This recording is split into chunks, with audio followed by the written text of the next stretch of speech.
Manchester United have spent over £1.5 billion on players since Sir Alex Ferguson retired, but how many of them were actually worth it? Today, I'm ranking their top 10 most expensive signings, from total disasters to the rare successes. Matheus Cunha, bought for a fee of around £62.5 million, which could rise to around £74 million. He joined from Wolves in June of 2025. Early days, but he's shown flashes of quality. He's part of the massive £200 million summer rebuild aimed at securing a return to European football.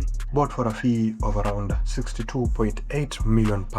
Showed a lot of promise, but couldn't hit strides in Man United. Scored around 26 goals in 95 games. Hojlund will later be loaned to Napoli in 2025 with an obligation to buy. Fans were sympathetical but critical. We recognized his work rate and hold-up play, but ultimately he wasn't quite clinical enough to lead and hailed Di Maria. Man United bought Di Maria for around £75 million from Real Madrid. He arrived as a Ballon d'Or contender, but would go on to leave after only 1 year. He had an impact, but was an overall disappointment. He was universally disliked by the fan base. While he started brightly, only scored around 4 goals in 32 appearances. Bryan Mbeumo, the Premier League forward, joined United for a base fee of around £65 million, which could rise to around £75 million. Came from Brentford as one of the best goal scorers in the league, has helped United improve their attacking output. While he has not yet hit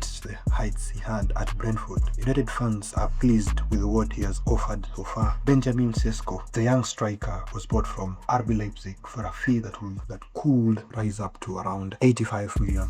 Sesko chose Man United over Newcastle United and Arsenal, and has rescued United a number of times in the 25-26 season. Fans recognize the huge potential, but are still giving him time to develop further. Romelu Lukaku, the ultimate Premier League journeyman. Man United bought Romelu Lukaku for a fee of around £72 million, which could rise to around £85 million. Lukaku will go on to score 42 goals in 96 appearances. Lukaku was divisive but produced when he was needed the most. He didn't really fit the desired tactical styles, but fans often argue he was a decent signing simply because he actually scored goals, and United will manage to recoup almost all of his massive transfer fee. Widely regarded as United's worst transfer in recent time, United went on a 2-year saga trying to get Jadon Sancho from Borussia Dortmund and would overpay a fee of up to £85 million. United will go on to loan him to Chelsea and then Aston Villa in 2025. Sancho was a severe disappointment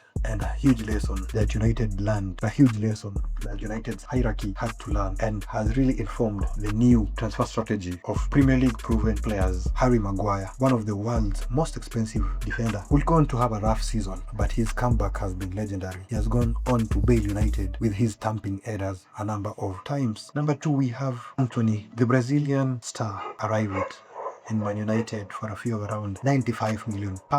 This transfer ranks as one of the worst, with Jadon Sancho. Man United's most expensive signing is Paul Pogba, at one point the world's best midfielder. United paid up a fee of up to £105 million. World class on his day, but inconsistency, injuries and issues. Pogba will go on to score 39 goals in 233 appearances, winning the Europa League and the EFL Cup. He left on a free to rejoin Juventus in 2022. He has a highly polarized United legacy. When fit, he was unplayable, but he was plagued by inconsistency and injuries. Ultimately, fans view him as a failure to live up to the record price tag, compounded by the financial disaster of losing him for free.